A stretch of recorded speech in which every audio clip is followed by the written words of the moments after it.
Террор. Письмо о садизме и незаконных опытах. Съемки фильма «Поэтому». Галина Лозовецкая. Получено мною 24 июля 2019 года по мессенджеру от Суслова Анна, Россия, Г. Нижний Новгород, 24 октября 2018 года. Здравствуйте, уважаемая Галина Петровна. Вам пишет Анна Суслова из Нижнего Новгорода. Я с моей дочерью Викторией, 21 год, и старой мамой, 83-го года, оказались в необычной страшной ситуации в своей собственной стране. На нас действует в нашей квартире ПФО, психофизическое оружие, при помощи которого замедляли работу мозга, зомбировали нас. По-видимому, эти аппараты, самые усовершенствованные, действуют на торсионные поля мозга, влияли не только на эмоции, но и на наши мысли. Такой очень сильный современный аппарат ПФО установили над нашей квартирой, где мы жили все время, пока не переехали на эту квартиру моей мамы по улице Белинского, дом 91, квартира 111, где преступники не смогли установить такой же сильный аппарат ПФО, как над моей квартирой, так как дом, где мы сейчас находимся, старый и здесь плохие трубы. Они пытались установить этот аппарат, но в результате плохой электропроводки и старых труб водоснабжения, им не удалось установить здесь такой же мощный современный аппарат, действующий на мозг. Начались какие-то вспышки в воздухе, когда пытались его установить. Мы живем в этой квартире с июня 2018 год и где-то с 8 июля начали писать в прессу. Самое главное, что одновременно действуя на нас аппаратом ФО, преступники одновременно снимали и продолжают снимать о нас фильм без нашего ведома и разрешения. Нас снимают скрытыми камерами в нашей квартире, даже в туалете. Этот фильм низкопробный с элементами педофилии, туалетными темами, то есть, по сути дела, они нас мучают, издеваются над нами и снимают в процессе этого садистский фильм. Причем это организовано на государственном уровне, так как участвуют все государственные организации, которые мы посещаем. Дочку смогли заставить уйти из вуза НГЛУ имени А. Добролюбова, издеваясь над ней бесконтактным способом, при помощи психического давления. Все подробно мы описали в письме,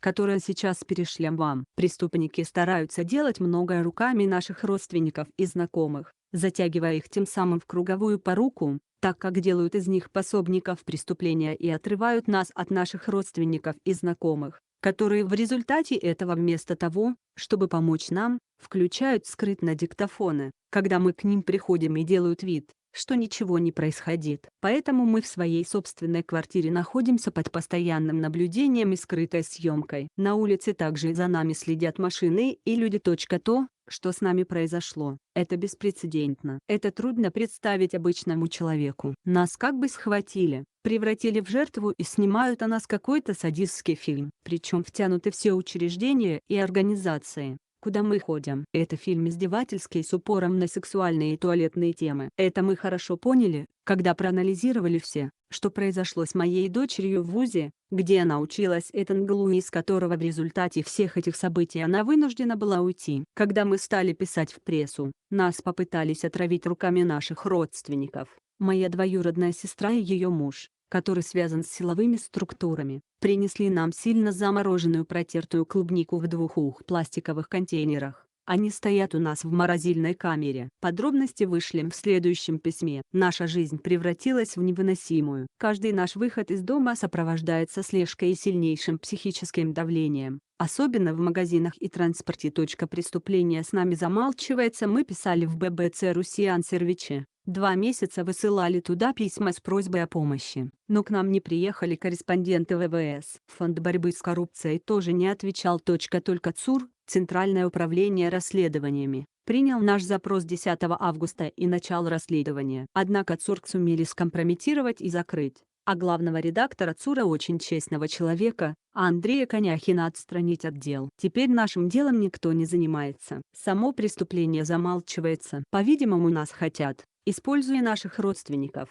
объявить ненормальными, сумасшедшими людьми, чтобы скрыть преступление, которое совершается с нами. По-видимому, на этом фильме с нашим участием таким способом зарабатывается очень много денег. Кроме того, в окрестностях этого дома, где мы живем, сейчас, По-видимому, находится не одна студия по производству педофильских фильмов. Одна студия съехала с 7-го этажа над нашим коридором, мы живем на 6-м этаже. Когда мы начали писать в прессу, все подробные материалы, которые у нас есть, мы вам будем пересылать, чтобы вы постарались разобраться в том преступлении, которое совершается с нами. Это не просто действие ПФО, но и еще и садистский фильм о нас. Используя ПФО, замедляли работу мозга, зацикливали, зомбировали, в результате чего мы с трудом соображали, делали глупые поступки и нас в это время снимали и показывали в этом фильме. Поэтому это преступление беспрецедентно. Это садизм, издевательство, мучение людей и съемка фильма при этом. Поэтому за каждым нашим шагом следят и все, что мы пишем и кому, просматривается уже в нашей квартире, и сразу же предпринимаются меры. Мы смотрели ваше интервью и презентацию Ворошилова. Мы надеемся, что вы сможете нам помочь в этой ужасной ситуации. Преступление с нами готовилось давно, были опрошены все наши родственники и знакомые, даже моя родная сестра,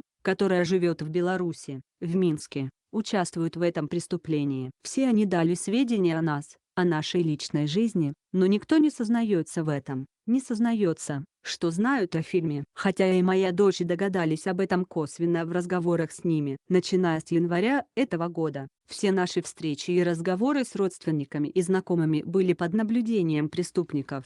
И все эти встречи использовались для монтирования фильма. Родственники или знакомые или включали диктофоны, скрытно от нас или же, как мы слышали, наверху, квартирой выше. Они находились при наших встречах с нашими родственниками. Используются все рычаги власти, даже самые высокие и влиятельные. Все организовано на государственном уровне. Летом 2017 года нам подкинули иллюстрированный альбом о Холокосте, подписанный Матвиенко В.И., председатель Совета Федерации, и одновременно начали запускать в нашу квартиру сильный запах мужского дезодоранта через кондиционер, установленный над нашей квартирой соседской квартиры, где преступники сняли квартиру. Они снимают несколько квартир. Это целая бригада. У них много машин. Это целая мафия, связанная с государственными органами. Полицией, ФСБ и так далее. Мы жертвы и свидетели преступления. И, когда мы начали заявлять о себе, на нас было напущено много криминальных элементов, что видно по их лицам, которые стали за нами следить и нас фотографировать. Мы находимся в очень опасной ситуации, невыносимой для жизни. Мы вышлем вам фотографии документов и свидетельств преступления, которые у нас есть. Нас хотят здесь замучить любым путем, чтобы не открылась правда, которая является позорной для нашей страны. Здесь замешана даже церковь и другие организации, не только в УСНГЛУ. Как я уже писала, фильм снимался и снимается везде. Даже уважаемые солидные преподаватели с научными степенями были вынуждены подчиниться и участвовать в этом фильме. По-видимому, тот, кто их заставил, имеет очень высокие рычаги власти и занимает высокие посты на государственном уровне. Около нас часто появляются машины с последними буквами СС в автомобильном номере. Мы насчитали их около 50. Когда где-то с июля стали записывать номера машин, следящих за нами. Последние 2 ночи были очень сильные удары. По-видимому, какой-то звуковой волны в стенку нашего дома по улице Белинского, дом 91, квартира 111. Наша квартира боковая. Соседи сбоку и сверху просматривают и прослушивают нашу квартиру и далее по длинному общему коридору задействованы все квартиры. Всю подробную информацию постараемся вам выслать, потому что это беспрецедентное преступление. Здесь трудно разобраться, так как все очень хитро, замаскировано, подало. Все очень хорошо организовано.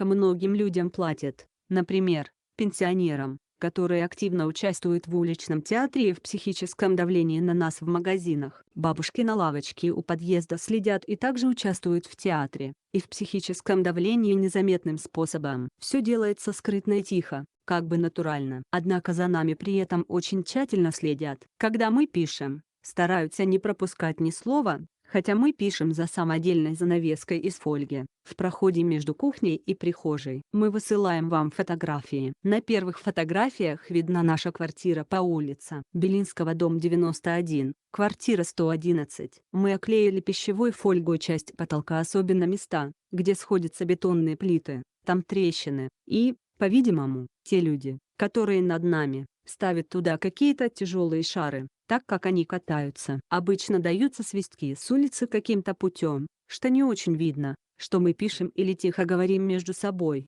и они начинают катать что-то тяжелое над нами. Какие-то железные каталки ночью бухают. В стекла окон какие-то удары. Были звуки, как будто бы ворочают какие-то баки в прихожей над нами. Много дрелили и стучали. И, по-видимому, от всего этого осела входная дверь в нашу квартиру. Эти аппараты связаны с трубами и с водой. Вчера вечером что-то несколько раз очень сильно, как будто бы врезали в смеситель в кухне в соседней квартире сбоку нашей. А сейчас, когда мы пишем это письмо, около нашего дома стоят вторые большие машины водоканала и что-то делают. Приехали уже в сумерках, наверное, чтобы не было видно, что они будут делать. Нам не дают возможности связаться с Московским комитетом экологии жилища, так как залезают в наш компьютер. В результате адрес электронной почты комитету не отвечает. Твиты, которые мы пишем Петуховой или Яковлевне, изменяются. В них кто-то вставляет слова и фразы. В результате получается чепуха. Поэтому мы очень просим вас переслать ей также наши письма и аудиозаписи,